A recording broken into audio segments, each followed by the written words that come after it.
President w'ekibiina kya Democratic Party Norbert Mao ayanjudde enteekateeka egenda okugobererwa okulonda abagenda okukwatira ekibiina bendera mu kulonda kwa bonna okwa 2026. Mao ng'asinziira mu lukuŋŋaana lwa bannamawulire ku kitebe kya DP ku Balintuma Road ategeezezza nti okukuŋŋaanya enkalala z'abalonzi kugenda mu maaso mu ggwanga era n'asaba abatanneewandiisa okwejjumbira. Tuli ku mulimo gw'okuwandiisa bammemba tubeere ne register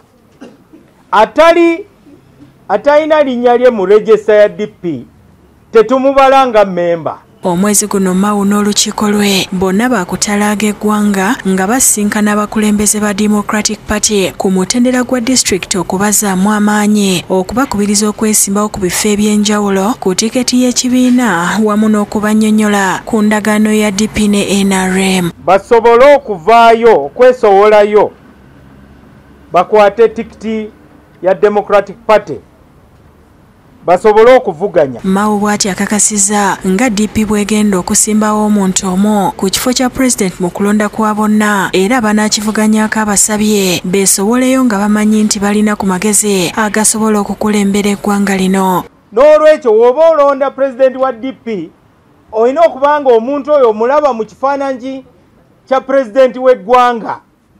Ekyo kye kirina okukulembera. Ekyokubiri,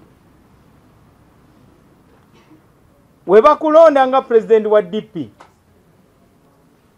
kitegeeza nti omaliridde okuvuganya ku bwa president w'eggwanga. Mu mwezi ogw'omukaaga ekibiina kya DP kyakutegeka ttabamiruka w'ekibiina nga bagenda okumwetaba mu kulika abakiise ba National Council ababaka ba Parliament abali ku kadi ya DP n'abawangulwa okusaaka abakiise ba NEC abakulembeze b'obubondo obw'enjawulo ku mutendera gwa district okuli ak'abakyala abavubuka abaliko obulemu n'abalala. Akkaatiriza ng'okwetaba mu ttabamiruka ono omuntu alina okuba ng'ayitiddwa era akakiiko akagenda okusunsula abanaamwetabamu kaakussibwawo. Credentials Committee ako ke kakiiko akagenda okwata akasengejja.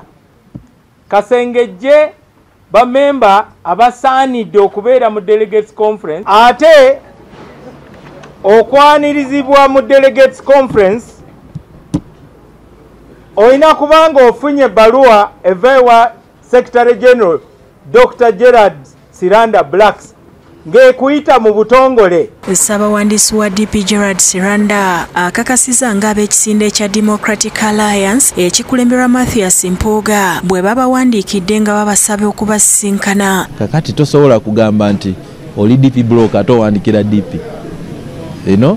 Okomawo bukomi nga president wagambye oba oli mwana yabula kwata bukwasi kubo okomewo wakati. Abajjukiza nti bwe baali baabulira ekibiina basooka kubalangira ng'ekibiina kino bwe kyasigaza omuyini gwokka naye n'ategeeza nti baakukkiriza okubasinkana. Twagala beebaza okukkiriza. Lumu ono Bompuuga namuwulira ne banne nga bagamba DP yasigaza muyini enkumbi teriimu. Naye olwolaba awandikidde DP yalowooza nti yasigaza muyini naffe ekyo kituwa okulooza nti abantu oba oli awo enkuba wekukuba ennyo olumu ojjukira n'ogamba wali ennyumba kantekinge shelter kanzire ewaka. Robin Anantale yakusakidde eggulire lino ku Rwabukedde TV.